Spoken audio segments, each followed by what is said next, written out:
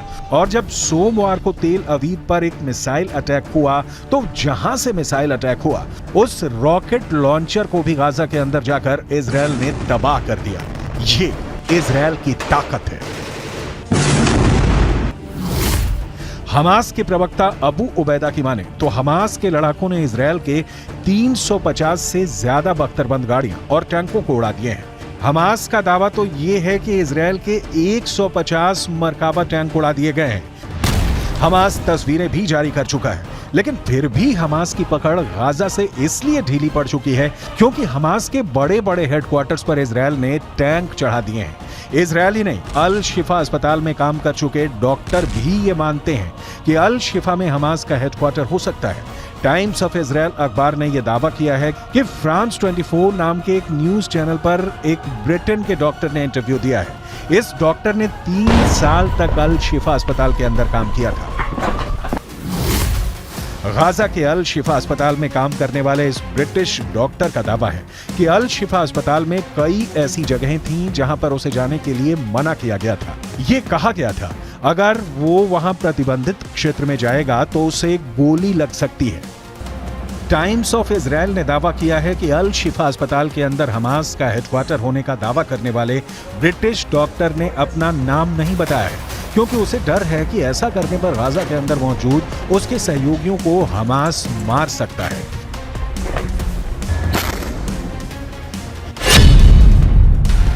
अल शिफा अस्पताल में काम करने वाले इस ब्रिटिश डॉक्टर ने आगे कहा कि सावधान किए जाने की वजह से मैं गाजा के अल शिफा अस्पताल के प्रतिबंधित क्षेत्रों से दूर रहा, लेकिन मैंने कुछ संदिग्ध से नजर आने वाले ऐसे लोगों को अस्पताल में हर समय अंदर और बाहर जाते देखा था, जो चिकित्सा कर्मी नहीं थे। ये लोग अस्पताल के बेसमेंट के अंदर जाते थे। The first time our forces entered the Shifa complex, they went in with a bomb-sniffing dog, and they discovered a truck full of ammunition. After revealing the shaft by the D9, they saw a circular opening, and they couldn't see all the way down at the time, but further investigations and tools lowered down it revealed that this is a 10-meter deep shaft that leads to a corridor. At the end of that corridor, there's a blast-proof door with a shooting hole at the top of it. And our forces, after making sure that all defense mechanisms are dismantled, have opened that door that leads to another door that goes deeper into the complex. The understanding that this tunnel goes under the hospital. Israel defence force ने इस British doctor के interview को आधार बनाते हुए एक बार फिर कहा है कि इस इंटरव्यू से साबित होता है कि अल शिफा अस्पताल का इस्तेमाल हमास के आतंकवादियों के द्वारा हेडक्वार्टर की तरह किया जा रहा था।